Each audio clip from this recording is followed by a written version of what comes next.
আজকে ভাই ব্রাদাররা মিলে ঠিক করলাম একটু ঘুরতে যাব। মোটরসাইকেলটাকে ভ্যান ভেবে উঠে পড়লাম 4 জন। সারা জীবন দেখলাম একটা নৌকায় অনেকগুলো গাড়ি বহন করে, আজকে দেখলাম একটা গাড়িতে অনেকগুলা নৌকো বহন করছে। 15-20 মিনিট গাড়ি চালানোর পর চলে আসলাম এই জায়গাটায়। এই জায়গাটাকে নাকি কেয়ার বলা হয়। জায়গাটার নাম শুনে আমি ভেবেছিলাম এই জায়গার মানুষ খুব কেয়ারিং হয়, তাই এই জায়গার নাম কেয়ার। জায়গার নাম যাই হোক, এই জায়গার বিলের ভিউটা যে এত সুন্দর লাগছিল যেটা বলার বাইরে। সেখান থেকে উঠে গেলাম ব্রিজের উপর, আর ব্রিজের উপরের ভিউটা ভাই জাস্ট ওয়াসাম।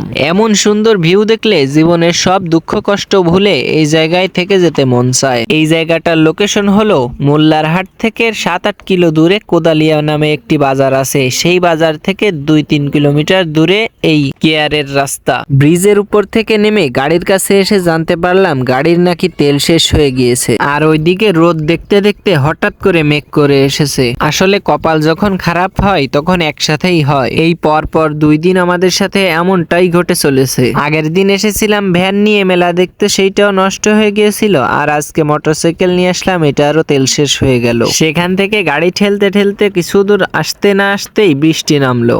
দেখেন আকাশের অবস্থাটা কি খারাপ হয়ে গিয়েছে। সেই টিপ টিপ বৃষ্টি মাথায় নিয়ে গেলাম মেলায়। মেলায় দেখতে পেলাম নানান ধরনের খাবার দাবারের সাথে খুব সুন্দর সুন্দর মিষ্টি, কিন্তু এগুলা কিছুই না খেয়ে খেলাম গিয়ে আইসক্রিম খাচ্ছি। আর ভাই ব্রাদারদের বলছি আগামী 1 সপ্তাহ আর কোথাও ঘুরতে যাওয়া যাবে না, চলো এখন বাড়িতে যাই। আইসক্রিমটা শেষ করেই বাড়ির দিকে রওনা করলাম। তো সবাই ভালো থাকবেন, সুস্থ থাকবেন। ভিডিওটি ভালো লাগলে লাইক কমেন্ট শেয়ার করতে ভুলবেন না।